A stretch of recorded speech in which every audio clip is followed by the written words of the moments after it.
ইয়াতে দাঁড়িয়েই কথা বলতেছি, কোনো এডিট করা নয়। কোনো আমি আসলে আপনারা আগেও বলেছেন হুজুর একটু এডিট করে বা একটু সুন্দর করে দিলে ভালো হয়। আমি আসলে এডিট মোটেও পছন্দ করি না, আর আমার কাজগুলো এরকম না।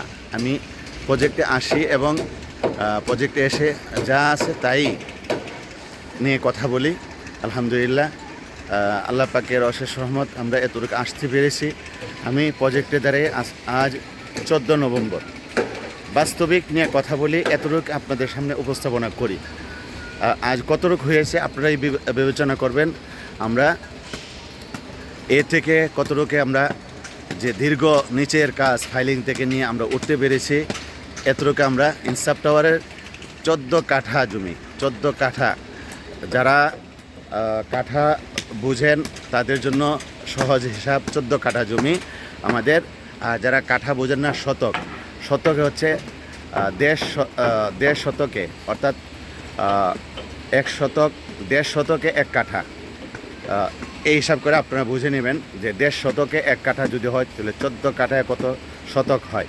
তো আলহামদুলিল্লাহ আমাদের 14 কাঠা জমির মধ্যে আমাদের এই ইনসাফ টাওয়ার, আমাদের ইনসাফ টাওয়ারের এ পর্যন্ত যে কাজ হয়েছেন আলহামদুলিল্লাহ, আপনাদেরকে কাজের অবস্থা দেখানোর জন্য আজ প্রজেক্টে সরাসরি এসে আপনাদের টোটালি কাজগুলো দেখানোর চেষ্টা করছি এবং আপনাদের সাথে সব শেয়ার করে কতটুকু রড দিয়েছেন আসলে এটা আগেও শেয়ার করেছেন। আমরা এর মধ্যে 25 মিলি রড দিয়ে থাকি আলহামদুলিল্লাহ। ভেজে আমাদের দেওয়া হয়, এগুলো সব আলোচনা পূর্বক হয়ে থাকেন আলহামদুলিল্লাহ। ইঞ্জিনিয়ারিং যে প্ল্যানের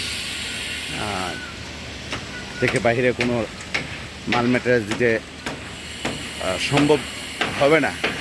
আর অনেক কথা বলতেই পারেন, বাস্তবিক ফিল্ডে বা প্রজেক্টে কাজ যারা করে তারাই বুঝেন। অন্যদিকে কথা না বাড়িয়ে আমরা প্রজেক্টের যে অবস্থার উপরে আমরা ইনশাআল্লাহ কথা বলতেছি, এটা নিয়ে আমরা কথা বলবো ইনশাআল্লাহ। আমাদের যে 12 ফিট রাস্তা, এই রাস্তা দিয়ে আমাদেরও অবশ্যই মালামাল রাখা। আমাদের পশ্চিম পাশ, এটা হচ্ছে পূর্ব পাশ, Tamirul Milad Mahila Madrasa, Rafiqul Islam school and college, Shamsul Haque school and college, এর মধ্যে হচ্ছে আমাদের ইনসাফ টাওয়ার। এরই পাশে আমাদের ইখওয়ান টাওয়ার। আশপাশের পূর্বে দেখানো হচ্ছে আলহামদুলিল্লাহ। চতুর পাশে বড় বড় বিল্ডিং উঠে গেছে, 10 তলা, 15 তলা, 10 তলা, 15 তলা, সব জায়গায় উঠে গেছে আলহামদুলিল্লাহ আমাদের আশপাশে।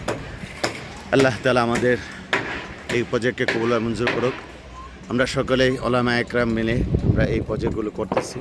আমাদের সাথে থাকার জন্য বা আমাদের সাথে যারা আছেন সকলকে নেক হয়ে চলার তৌফিক দান করুক। আসসালামু আলাইকুম ওয়া রাহমাতুল্লাহি ওয়া বারাকাতুহু।